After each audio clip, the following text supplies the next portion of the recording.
Hello book lovers, welcome to Uncommon Reader. I'm Daniela and today I'm catching up with my tags and I'm gonna be doing the one that had the most tags for me, which is the Snob-o-Meter Tag. I was tagged by Pat at Book Chat with Pat, by Stuart Griffin and by Sarah of My Granny Era. This tag was created by That Reading Guy 28. Here are the prompts, and let's see if I'm a snob or not. What is your definition of book snobbery? So for me, it is somebody that will only consider literature or consider reading books that are highly acclaimed. I'm saying like authors like Proust or James Joyce or, Dostoevsky or Tolstoy, or only classics, and or sort of don't consider not even getting close to contemporary authors unless they won some awards. So for me, that's a book snobbery. Number 2, is there a genre of type of book you would never consider reading? So for me, it is horror movies and horror books, not my thing. It's not that I don't consider them literature, because I'm sure they are written very well. Just think about Stephen King and how much appreciated he is. And I know that Stephen King hasn't just written horror books. I yet have to read one of his books, unless I read Misery many decades ago. But I kind of get confused because I did see the movie too, so I'm not super sure about that. And that was, don't consider that a horror movie because she only cut his foot. Anyway, yeah. Those things involving a lot of blood and a lot of like scary moments, yeah, not my thing. Number 3, does erotica count as literature? I believe it does in some cases, if it's done with a lot of taste. And for example, I think of Anne Nin, and she was a French author considered the pioneer of erotica literature. And then I'm thinking about this author who was also, I wrote it down. She is Pia Pera, and she was an Italian novelist and an essayist. She was also a translator of Russian novels and a professor of Russian literature. So she had some substance in her studies, but she wrote also about gardening, but she also came up with a few novels that were quite explicit. And I was very curious to read it because I had read a book from her that I really enjoyed. It was actually a farewell book because she suffered from, let me tell you, old motor neuron disease, which she died of, unfortunately, when she was only 60.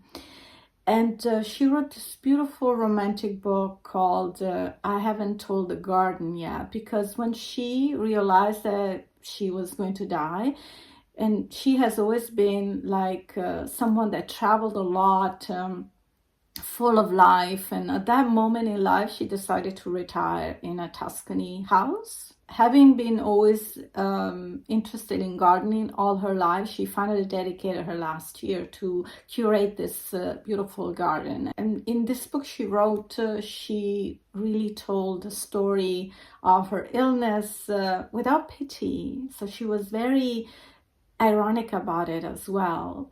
And again, this was a book that touched my heart deeply. And then I was also curious, like, okay, I want to see the depth of her writing. And I got this short story book at the library. And the first of those short stories was very explicit. But at the same time, I tell you, I just didn't find it vulgar somehow. It was just so beautifully written. So yeah, I think that it depends on how it's written. Sorry, I got a little carried away, but Pia Pera does that to me. I just wish she could be translated in English. Too bad. Let's move to number 4. It is better to read classic books than popular bestsellers. I think a mix of both is important. You want to know also what's out in the contemporary world. And I also think classics can make you recognize good contemporary literature. So yeah, I'm happy to mix the two. Question number 5. Have you ever bragged about reading a classic in order to sound smart? No, I don't consider myself book smart because actually I feel very guilty to have approached this obsession with reading only 4 years ago, because before I was just like a superficial reader. So I'm trying to catch up now. So definitely I don't feel smart, and I wouldn't even dare, pretending to be. Question number 6. Do audiobooks count as reading? What about comic books or graphic novels? So audiobooks definitely count.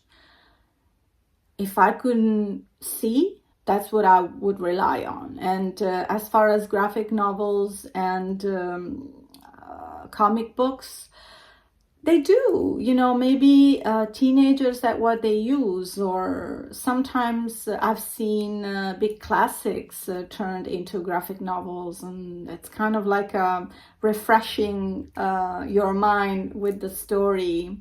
I don't mind, whatever works. I think it's good. I don't think I would be a snob about it. Question number 7.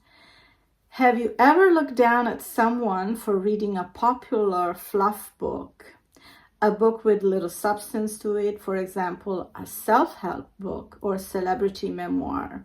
So how does a self-help book count as of little substance? I don't know. That could be very helpful. And a celebrity memoir, I think it's okay because it's a bit of history. You can call it like an historical book. I don't know. No, everything counts, as long as it's well written. Question number 8. Have you ever been the recipient of someone else's snobbery? I might, but I haven't been told in front, I have a doubt that someone among my friends might consider that. But, I can't really know for sure. Number 9. Would you ever be friends with a snob? Or maybe you already are. Well, it depends on how question number 8 that I can answer to. I don't know. It's hard to say because, maybe a snob wouldn't be honest about it. They would just keep it for themselves because they would think that, you're not worthy their attention so much. I don't know. Number 10. Are people who don't read less sophisticated than people who do? Okay, I don't know if sophisticated is the right word, in the sense that some people may just have no time to read, Think of like a single mom that has 2 jobs, raising children, and very little time for reading, but she can learn things from other sources, call them street smart, right? That's what I call them. So if you have time and you rather scroll on your phone, which I also do sometimes, but I try to minimize that time and try to, because I like it to read. Some people don't like to read, so maybe I wouldn't call them less sophisticated, but what I feel for readers, and if you are a reader, you might agree with me, you feel richer. You feel like you're surrounded by good friends. That's why I like to see all the books I love on my bookshelf. And I was discussing this with someone from my Italian channel, commenting on a recent video I did, like my bookshelf tour. And oh, you're not putting like 3 rows of books? I'm like, oh my God, I couldn't. I have to see all of them, you know, I have to see each title showing.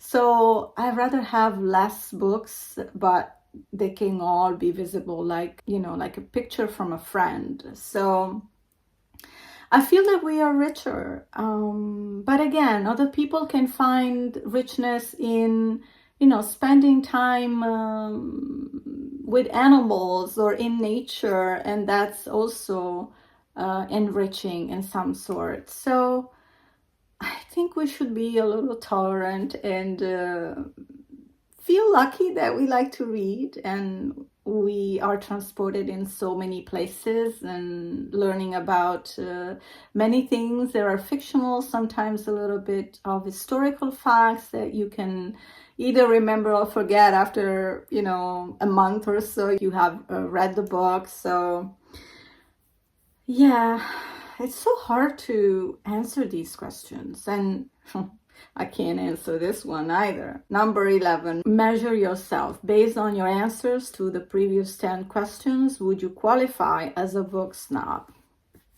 You tell me.